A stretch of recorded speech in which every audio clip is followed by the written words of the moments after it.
मैं मां हूं, धरती मां। पांव तले कुचली जाए तो चींटी भी काट लेती है। कोई कब तक अत्याचार सह सकता है? कितना सह सकता है? वही बालक जो गुरु, आचार्य और शास्त्रज्ञ बनकर समाज के लिए एक मूल्यवान पूंजी बन सकते हैं। जब शिक्षा प्राप्त करने से रोके जाते हैं, जब उनके लिए बाधाएं खड़ी की जाती हैं, तो ऐसी डगर पर चल पड़ते हैं जहां पग पग पर हिंसा होती है। सहस्रार्जुन ने ऋषियों के लिए जीना कठिन करके ऐसी परिस्थितियां पैदा कर दी जिनमें अहिंसा और धैर्य के प्रचारकों को भी आत्मरक्षा के लिए शस्त्र उठाना पड़े। परशुराम इसी दमन की प्रतिक्रिया हैं, और मैं जानती हूं कि यदि एक बार उन्होंने शस्त्र उठा लिए तो इस संसार में बड़ी उथल पुथल मच जाएगी।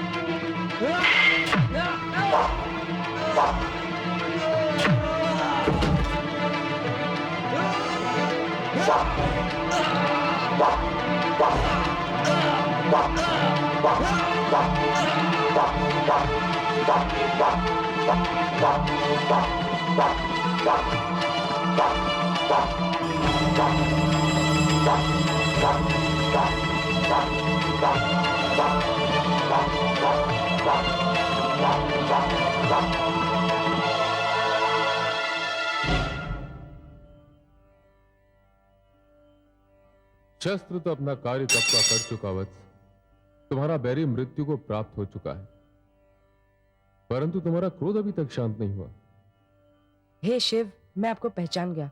मेरे पिताश्री ने जिस रूप का वर्णन किया था वही रूप मेरे समक्ष है, किंतु यह भेंट कितनी अनूठी है।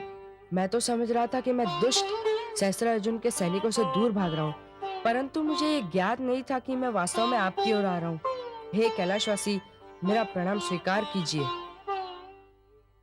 पुत्र, तुम्हारे आक्रोश ने मुझे तुम्हारे सम्मुख प्रकट होने पर विवश कर दिया। क्या मेरा आक्रोश अनुचित था? जो जन्म से दुष्ट सहस्त्रार्जुन और उसके सैनिकों का आतंक देखता रहा, उससे आक्रोश के अतिरिक्त और किस वस्तु की आशा की जा सकती है? तुम्हारा आक्रोश अनुचित नहीं है वत्स, अधीर हो जाना अनुचित है। सहस्त्रार्जुन के एक दो सैनिकों का वध करके तुम उसके आतंक का अंत नहीं कर सकते। क्यों नहीं कर सकूंगा? इसलिए कि सहस्त्रार्जुन बहुत शक्तिशाली है, और ये शक्ति उसकी कठोर तपस्या का वरदान है। उसे बहुत बड़ा वरदान मिला है। तो क्या इस वरदान का कोई उत्तर नहीं है? उतनी ही कठोर तपस्या। कैसी तपस्या होगी? हे शिव, मुझे बताइए, मैं ये तपस्या अवश्य करूंगा। ये तपस्या मंत्र जाप द्वारा नहीं, शस्त्र विद्या सीख कर परिपूर्ण होगी। तुम्हें 10 वर्ष तक ऐसी शस्त्र विद्या सीखनी होगी जिसका प्रयोग बहुत कम हुआ है। परंतु हे नीलकंठ, मेरे पिताश्री तो शस्त्र विद्या को ब्राह्मण संस्कारों के विरुद्ध समझते हैं। मुझे कौन देगा ये शिक्षा? कहाँ मिलेगी ये शिक्षा? कौन होगा मेरा गुरु? ये शिक्षा तुम्हें कैलाश पर मिलेगी, और ये शिक्षा मैं दूंगा तुम्हें। वत्स, मैं तुम्हारा गुरु होना स्वीकार करता हूं। जाओ, अपने माता पिता से कैलाश यात्रा की अनुमति ले आओ। पूर्णमासी की संध्या को मैं तुम्हारी प्रतीक्षा करूंगा। जाओ वत्स। मैं धन्य हो गया प्रभु।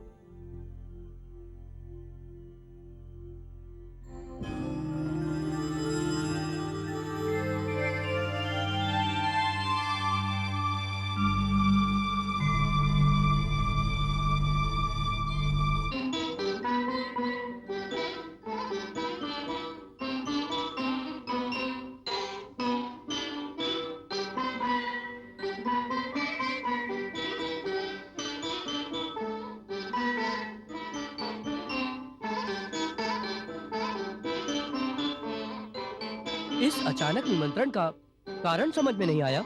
महाराज सहस्रार्जुन ने आसपास के सभी क्षेत्र जीत लिए हैं। संभवतः यही शुभ समाचार सुनाने के लिए हम सबको यहाँ आमंत्रित किया है। संभवतः क्यों कह रहे हो मित्र? हमें बुलाने का अवश्य यही कारण होगा, अन्य कोई कारण हो ही नहीं सकता।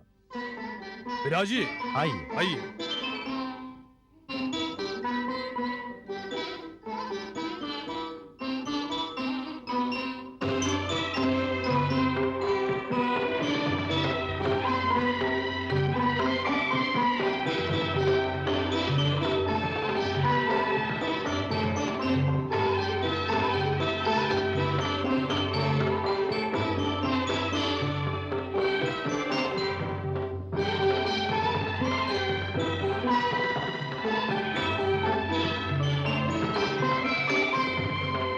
स्वागत है मित्रों।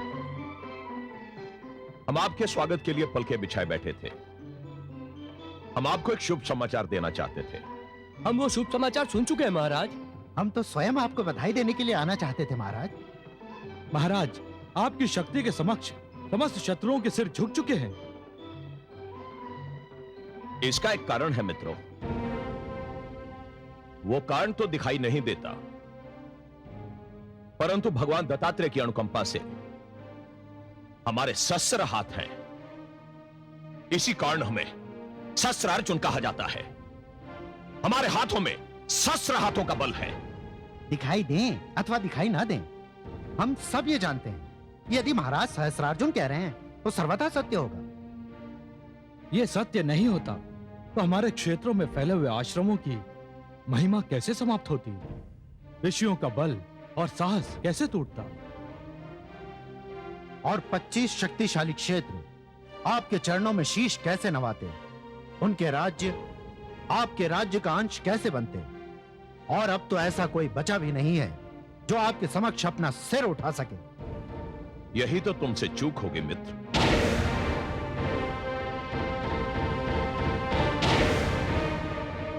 पच्चीस राज्य हमारे राज्य का अंश बन गए। 25 नरेशों के सिर हमारे चरणों में झुक गए, परंतु 25 राज्य हमारे राज्य का अभी तक अंश नहीं बने। 25 नरेशों के सिर अभी तक हमारे चरणों में नहीं झुके। हे महिष्मति नरेश, हम समझे नहीं कि आप किन राज्यों और किन नरेशों की बात कर रहे हैं। हम तुम्हारी बात कर रहे हैं मित्रों, जिनके राज्य अभी तक हमारे राज्य का अंश नहीं बने। हम तुम्हारी बात कर रहे हैं मित्रों, जो हमारे समक्ष अभी तक सिर उठाए खड़े हैं। किंतु हम तो आपके मित्र हैं महाराज। शक्ति के प्रदर्शन में हम मित्र और शत्रु को एक ही आंख से देखते हैं। हम अधीन राज्य और झुके हुए सिर देखना चाहते हैं। वो सिर चाहे हमारे मित्रों के हों। तो आप चाहते क्या है महाराज? आप सबका आत्मसमर्पण,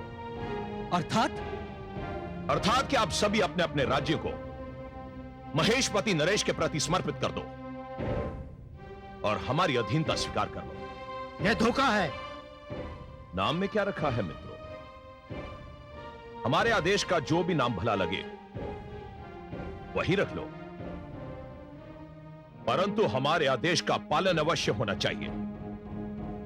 हम आदेश का पालन नहीं करेंगे महाराज।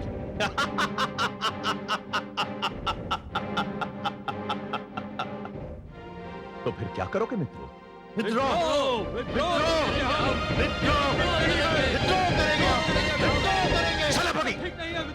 बंदी बना लो इन धूर्तों को। करेंगे विद्रोह करेंगे। सैनिकों, बंदी बना लो सबको। विद्रोह करेंगे, विद्रोह करेंगे हम, विद्रोह करेंगे।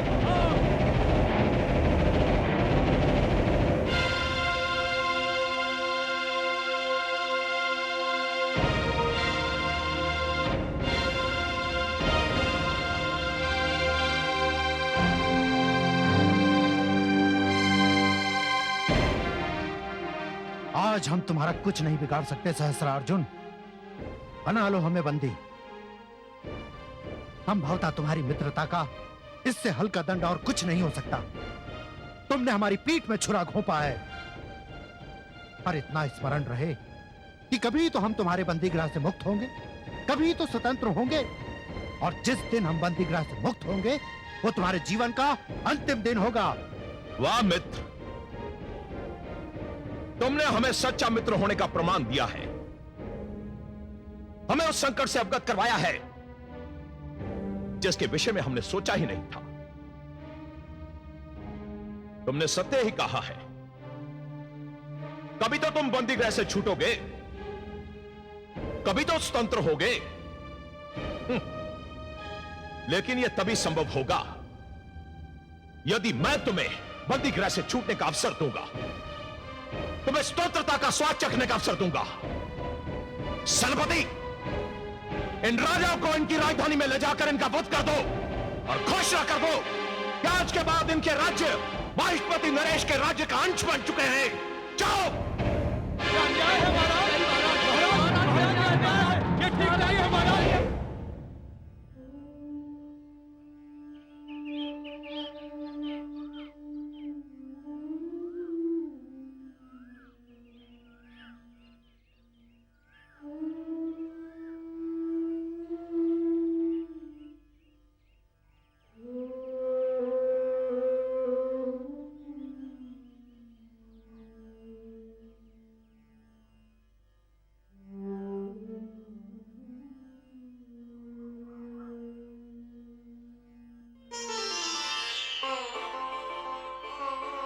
प्रणाम माते। आयुष्मान भव। तुम्हें देखने को मेरे नयन तरस गए हैं पुत्र। कई कई दिन बीत जाते हैं तुम्हें देखे बिना। तुम क्या जानो माँ की ममता क्या होती है पुत्र। जानता हूँ माते, जानता हूँ मैं। माते, मैं आपकी ममता का ऋण नहीं चुका पा रहा हूँ, आपको वो सुख नहीं दे पा रहा हूँ जो कि एक पुत्र का धर्म है। पर क्या करूं, मैं विवश हूं। विवश हो? किससे? किसने विवश किया तुम्हें पुत्र? मेरे संकल्प ने, मेरे निश्चय ने, मेरे निर्णय ने। और आज भी मैं आपको कोई सुखद समाचार देने नहीं आया हूं। मैं आपसे दूर जा रहा हूं 10 वर्ष के लिए। जा रहे हो 10 वर्ष के लिए? तुम कहाँ जा रहे हो पुत्र? मैंने शिवशंकर के पास कैलाश पर्वत पर जाने का निर्णय किया है। मैं उनके साथ 10 वर्ष तक रहकर उनसे शस्त्र विद्या सीखूंगा। आपकी अनुमति लेने आया हूं। जब निर्णय ले ही लिया है तो अनुमति की कोई आवश्यकता तो रह ही नहीं जाती पुत्र। अपने जीवन के विषय में निर्णय लेने की अनुमति तो तुमने मुझसे मांगी नहीं। अब जाने के लिए अनुमति मांगकर औपचारिकता क्यों निभा रहे हो? ऐसा मत कहिए माते, आप तो भली भांति जानती है कि परिस्थितियों ने मुझे इस निर्णय पर विवश कर दिया है। ऐसा लगता है पुत्र, इस संसार में केवल मां और ममता ही विवश नहीं है, शेष सब किसी ना किसी कारण से विवश हैं। क्या बात है राम, कहां जा रहे हो तुम? तो माता की अनुमति की आवश्यकता पड़ गई है। मैं कैलाश जा रहा हूँ पिताश्री। कैलाश? क्यों? क्योंकि मैं इस निष्कर्ष पर पहुंच चुका हूँ कि अत्याचार को चुपचाप सहते रहना भी स्वयं पर अत्याचार है। आतंक का मुख्य दर्शक बने रहना भी आतंक को प्रोत्साहित करना है। मैं सहस्त्रार्जुन का अत्याचार और आतंक समाप्त करने के लिए भगवान शिव से शस्त्र विद्या सीखने जा रहा हूँ। मैं तुम्हारे विचारों से सहमत नहीं हूं पुत्र, किंतु मुझे अभी ये लगता है कि तुम अधीर हो उठे हो। तुम धैर्य से कार्य नहीं ले रहे हो पुत्र। आप जिसे धैर्य कहते हैं, मुझे उस पर आत्महत्या का संदेह होता है। मुझे मृत्यु से डर नहीं लगता पिताश्री, किंतु मैं उस मृत्यु के नाम से भी घृणा करता हूँ जो केवल इसलिए आ दबोचे कि हमने जीने का प्रयत्न ही नहीं किया था। पुत्र, यदि तुम जाने की हट कर रहे हो तो जाओ, किंतु एक बात याद रखना पुत्र, ब्राह्मण कभी हत्यारा नहीं होता। यदि मेरा ब्राह्मण होना ही मुझे अन्याय से लड़ने से रोकता है तो जाइए पिताश्री, मैं आज से ब्राह्मण नहीं रहा।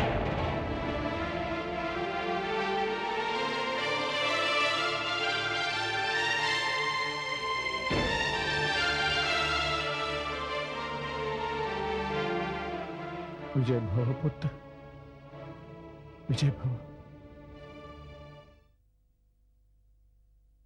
ये आपने अच्छा नहीं किया स्वामी। मैं राजनीति में नारियों का हस्तक्षेप सहन नहीं करता। ये राजनीति की नहीं, आचरण की बात है। जिन मित्रों ने आपके हर बुरे भले में आपका साथ निभाया, उनके साथ ये व्यवहार सर्वथा अनुचित और असभ्यतापूर्ण है।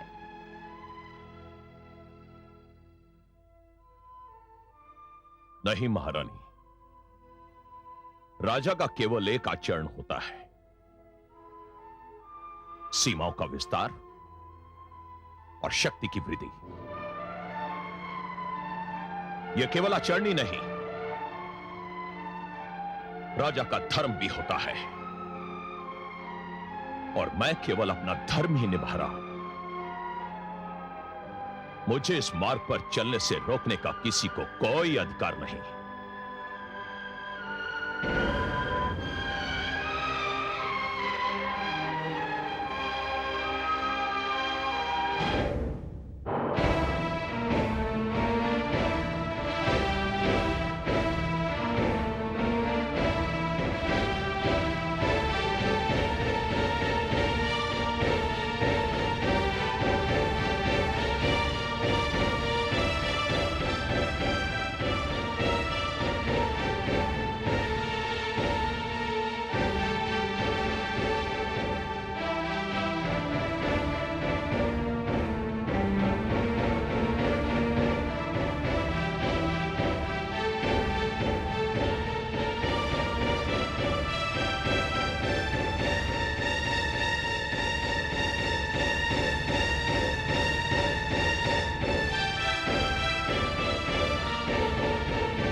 भ्राताश्री, क्यों ना हम कल सुबह आखेट पे चले? इसके लिए हमें आज्ञा लेनी पड़ेगी। अरे हम महाराज सहस्त्रार्जुन के पुत्र हैं, हमें किसी की आज्ञा की क्या आवश्यकता? अरे उन्हीं की आज्ञा की आवश्यकता है हमें।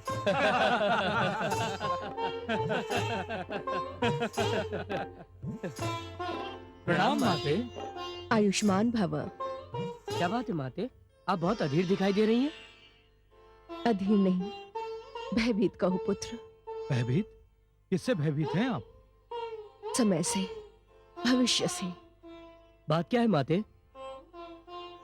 पुत्रो, बुरा समय आने की पहचान ये है कि मनुष्य सीधी राह पर चलते चलते उल्टी राह पर मुड़ जाता है। कौन उल्टी राह पर मुड़ गया है माते? तुम्हारे पिताश्री। वो कैसे? जब मित्रों से विश्वासघात किया जाने लगे,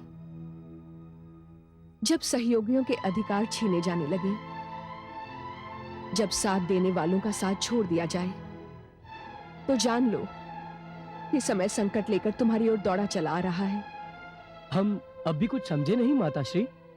पिताश्री ने ऐसा क्या कर दिया है? तुम्हारे पिताश्री ने अपने सहयोगी राजाओं को बंदी बनाकर उनके वध का आदेश दे दिया है। उनके राज्यों को माहिष्मति की सीमाओं में मिला लिया है। यह सब उचित नहीं है। मैंने उन्हें समझाने का भरसक प्रयास किया, पर वे नहीं माने। पुत्रो, तुम मेरी सहायता करो, मेरे साथ चलो। उन्हें समझाओ कि यह विनाश का मार्ग है, अनर्थ का मार्ग है। पुत्रो, तुम्हारी मां तुम्हें ममता की दुहाई दे रही है। चलिए माताश्री।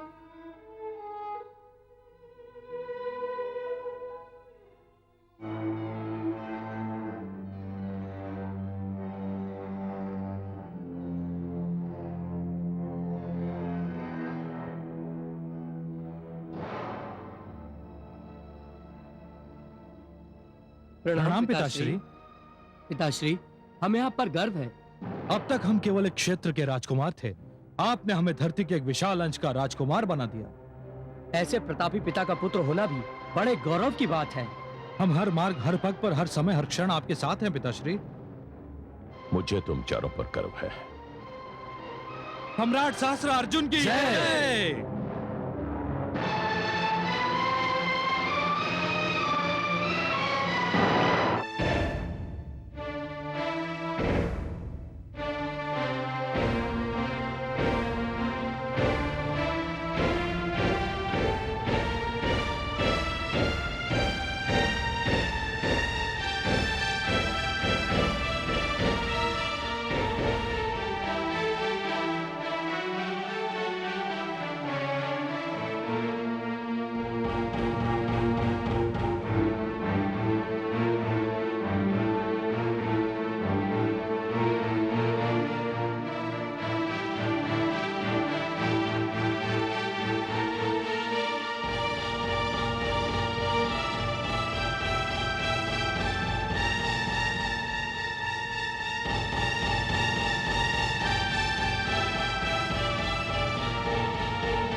आओ पुत्र, निश्चित समय पर आकर तुमने शिष्य धर्म का प्रथम पाठ पूर्ण किया।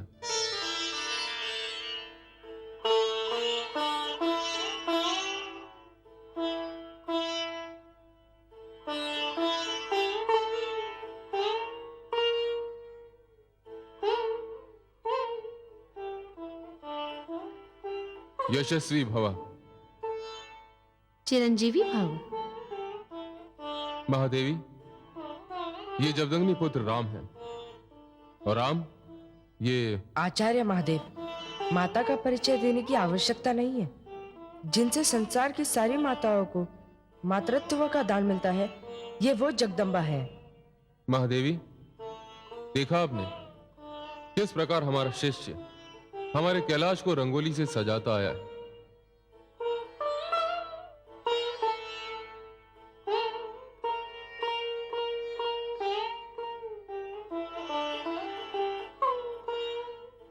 देवाधिदेव, ये तो रक्त है, हमारे राम के कोमल पैरों का रक्त। इसने तो हमारे धाम को अपने पैरों के रक्त से धोकर आपकी गुरु दक्षिणा पहले ही दे डाली। क्षमा करे देवाधिदेव, कैलाश तक आने में कदाचित पैर छिल गए होंगे। लक्ष्य की ओर ध्यान था, पता ही नहीं चला। नहीं पुत्र, इतना भावहीन, इतना संवेदन शून्य होना अच्छा नहीं। आचार्य, ये तो मेरा अपना रक्त है, किंतु शेषर अर्जुन तो निर्दोष आचार्यों और गुरुओं का रक्त बाता है और उसे उसका पता ही नहीं चलता। भावनाहीन और संवेदन शून्य तो वो है, और उसके लिए मुझे भी संवेदन शून्य होना पड़ेगा। बस पुत्र बस, ये तेरी पीड़ा की चरम सीमा है। एक ब्राह्मण के शरीर से रक्त प्रभावित हो और उसे उसका पता न चले, उसकी पीड़ा का आभास न हो, यह संभव नहीं है पुत्र। बस पुत्र बस, तू शिव के धाम आया है, तूने शिव को अपना आचार्य कहा है। मैं तुझे वचन देता हूं कि मैं तुझे अपनी संहारक शक्ति का एक पूर्ण अंश दूंगा। मैं तुझे पशुपतास्त्र की शिक्षा दूंगा। मैं तुझे संसार का सर्वश्रेष्ठ धनुर्विद्या का आचार्य बनाऊंगा। बस पुत्र, तू अपनी साधना में लीन हो जा, और जिस प्रकार तुझे अपने पैरों से रिसते हुए रक्त का पता नहीं चला, उसी प्रकार तुझे इस कठिन शिक्षा की कठिनाई का भी पता नहीं चलना चाहिए।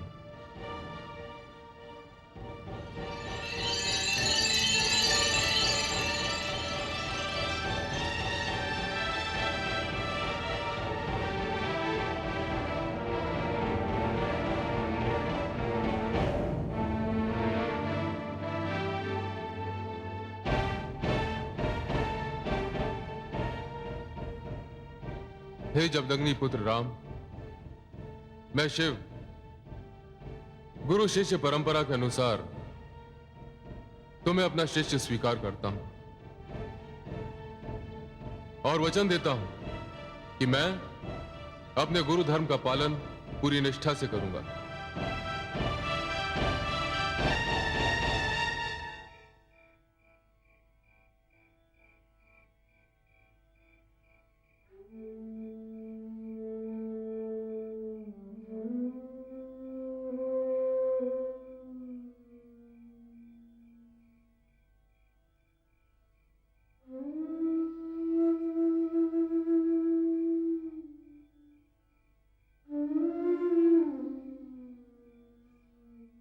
रेणुका, हम्म?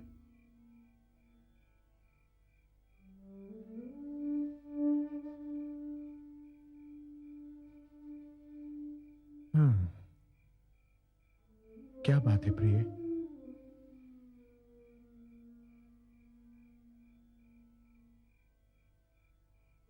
जिस पूर्णमासी के चंद्रमा को देखकर सारा संसार प्रसन्न होता है, आज उसी चंद्रमा को देखकर आपके मुख पर इतनी उदासी क्यों है? मेरा चंद्रमा, मेरा पुत्र तो मुझसे दूर चला गया है स्वामी। वो कैलाश पहुंच गया होगा।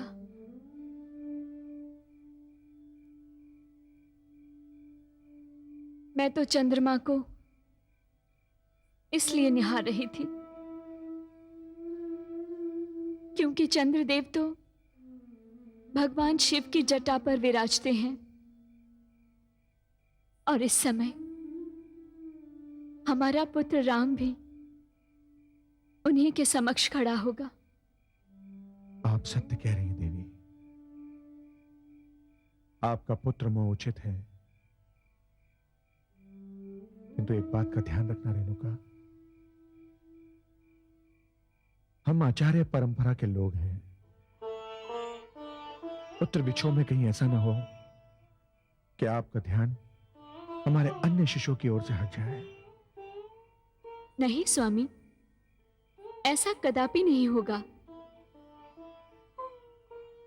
मैं माता होने के साथ साथ एक गुरु पत्नी भी हूं। मेरे लिए संतान शब्द की परिभाषा अन्य माताओं से भिन्न है। मेरे लिए मेरे शिष्य मेरी संतान से अधिक महत्वपूर्ण है स्वामी।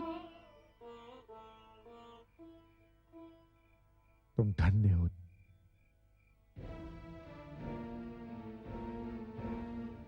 देवी, क्या राम सो गए? राम सो गए? ये कैसा परिहास है स्वामी? स्वयं प्रश्न किया और स्वयं हंस दिए। देवी, मैंने कहा क्या राम सो गए? अब यदि राम सो गए तो संसार का क्या होगा? इसका तात्पर्य नहीं समझी मैं महादेव। राम तो सचमुच ही सो गया। देवी, हमें स्मरण रखना चाहिए कि राम कोई साधारण बालक नहीं, वे श्री हरि विष्णु के अंश अवतार हैं। हाँ स्वामी, मैं तो ये भूल ही गई थी। मुझे तो यही स्मरण था कि आपके शिष्य के रूप में मुझे एक और कार्तिकेय मिल गए हैं। मैं मां हूं, धरती मां। कैसी विचित्र घटना घटी है। भगवान विष्णु के अंशावतार जमदग्नि जैसे महान ऋषि के पुत्र जामदग्नि ने राम के गुरु का स्थान स्वयं महादेव ने ले लिया है। पालन करता शिष्य और संहार करता गुरु। जिस दिन ये शिक्षा पूर्ण होगी वो दिन सहस्रार्जुन जैसे पापियों के लिए अंतिम दिन होगा।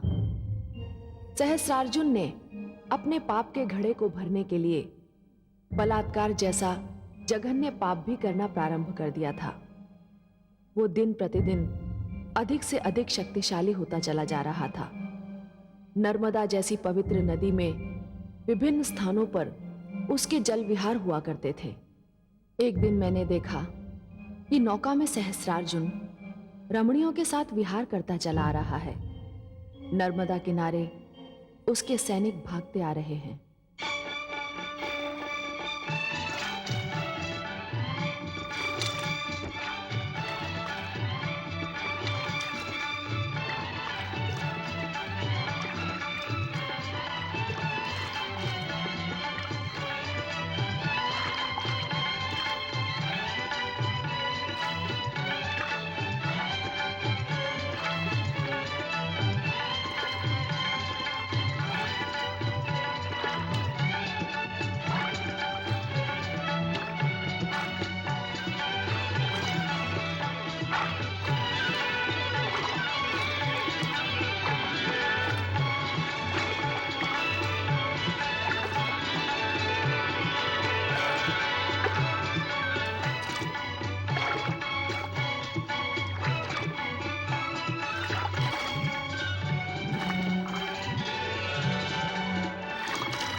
आमंत्रण दे रहा है।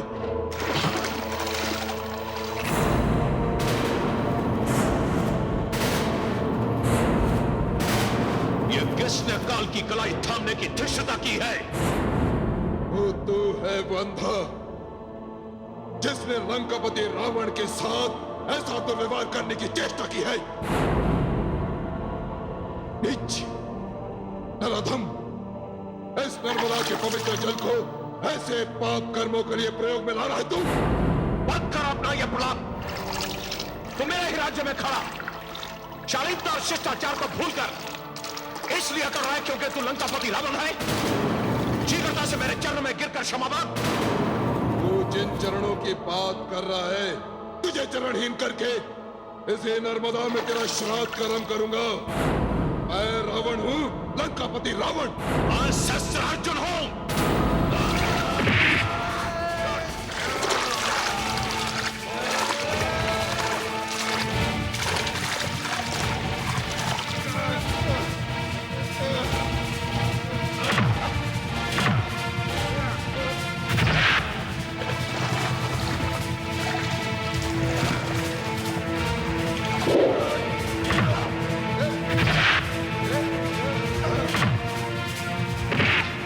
Yeah.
बंदी बना लो इसे और इसे हमारे समक्ष दरबार में प्रस्तुत करो।